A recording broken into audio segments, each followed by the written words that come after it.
All right, continuing with phylum Porifera. Let's take a look at structures and function. And so in this mini lesson, when you're done, you should be able to identify some structures and functions of different body parts. Some of these systems will be relatively easy to go through because, again, being some of the simplest organisms of animal organisms, they don't have a whole lot. So circulatory system, they don't have it. They do not have a digestive system. The way they get their food is that water flows in and gets absorbed by those specialized cells. The food is filtered out, digested kind of in open cavities, and the nutrients are absorbed. And then the waste just kind of flows out with the rest of the water. So we'll actually take a look more about their food process in the ecology section. They do not have an endocrine system.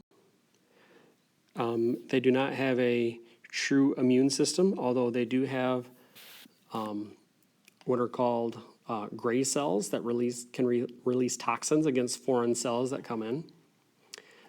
They reject grafts from other species, although strangely enough, they do accept grafts from other members of their own species. For the integumentary system, again, there is no system, but they do have simple layers of cells, kind of acting like skin cells. They have the panacytes, which are these plate-like cells. They form a single layer of external skin all over all parts of the mesohyl that are not covered by choanocytes. And the panacocytes also digest the food particles that are too large to enter through those ostia.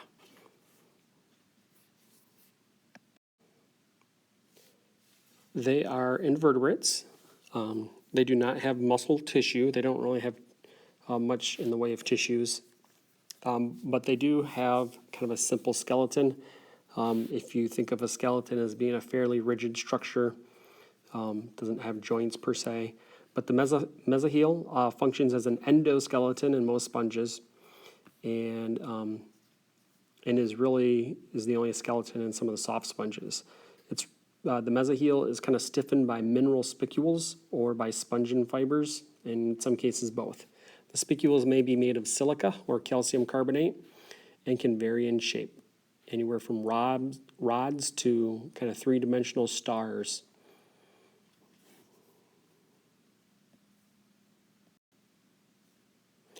And again, here's kind of another figure showing the mesohyl, the spicules, and other kind of somewhat skeletal-like features. If you'd like to take a look at that, you can. They do not have a nervous system. They do not have a respiration system. The sponge's cells absorb oxygen by diffusion from water into the cells as water flows through its body. And then those waste products, the carbon dioxide, ammonia, etc., they also just kind of diffuse and flow out. They do not have a urinary system. They do not have a reproductive system per se, but they do reproduce like all animals. They're hermaphrodites, meaning they can be both male and female, but they usually do not fertilize.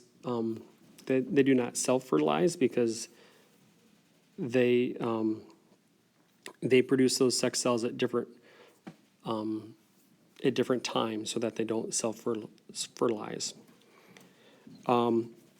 Asexually, they have what are called gemmules and budding. There's a couple of ways that they can reproduce asexually. The gemmules are really like little kind of protective sacs or protective cases that can then later grow into a sponge. And then the budding is really just a type of cloning.